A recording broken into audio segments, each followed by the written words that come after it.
శివతత్వం అనేది అనంతమైన శూన్యం. దీనికి పుట్టుక మరియు చావు లేవు. ఉపనిషత్ ప్రకారం సృష్టికి పూర్వం, సృష్టి అంతమైన తర్వాత కూడా మిగిలేది ఒక శివతత్వమే. శివతత్వాన్ని మరింత లోతుగా అర్థం చేసుకోవడానికి 5 ప్రధాన అంశాలు ఇక్కడ ఉన్నాయి. 1. 5 ముఖాలు మరియు పంచకృత్యాలు. శివ చైతన్యం విశ్వాన్ని 5 ప్రధాన విధుల ద్వారా నడిపిస్తుంది. సృష్టి అంటే ఉత్పత్తి, విశ్వాన్ని సృష్టించడం. స్థితి అంటే రక్షణ, సృష్టిని కాపాడడం. సంహారం అంటే లయం, మార్పు కోసం పాతదాన్ని లయం చేయడం. తిరోధానం అంటే మాయ, సత్యాన్ని తాత్కాలికంగా దాచడం. అనుగ్రహం అంటే మోక్షం, జీవుడికి ముక్తిని ప్రసాదించడం. 2. శివుని రూపాల అంతరార్థం. బాహ్యంగా కనిపించే శివుని రూపం వెనుక గొప్ప వైరాగ్యతత్వం దాగి ఉంది. త్రిశూలం స్థూల సూక్ష్మ కారణ శరీరాలను లేదా సత్వ రజో తమో గుణాలను నియంత్రించే శక్తి ఉంది. 3వ కన్ను జ్ఞానానికి మరియు అంతర్దృష్టికి ప్రతీక. ఇది అజ్ఞానాన్ని, కామక్రోధాలను దహించివేస్తుంది.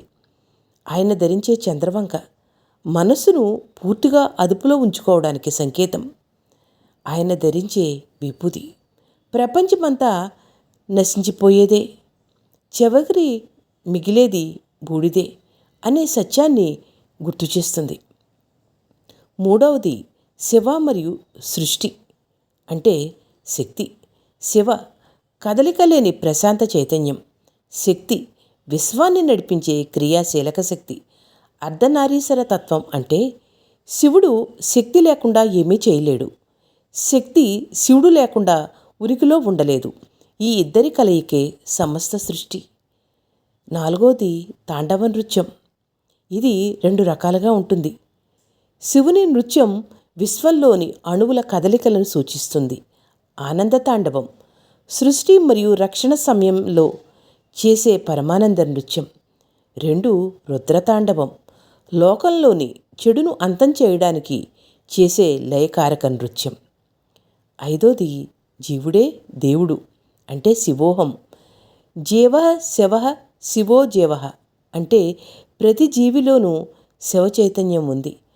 మనస్సులోని అహంకారం, మాయా తొలగిపోయినప్పుడు ప్రతి మానవుడు తనలోని శివత్వాన్ని అంటే పరమాత్మను గుర్తించగలడని ఆది శంకరాచార్యులు నిర్వాణ షట్కంలో చిదానంద రూప శివోహం శివోహం అని చెప్పారు. ఇదే శివతత్వం.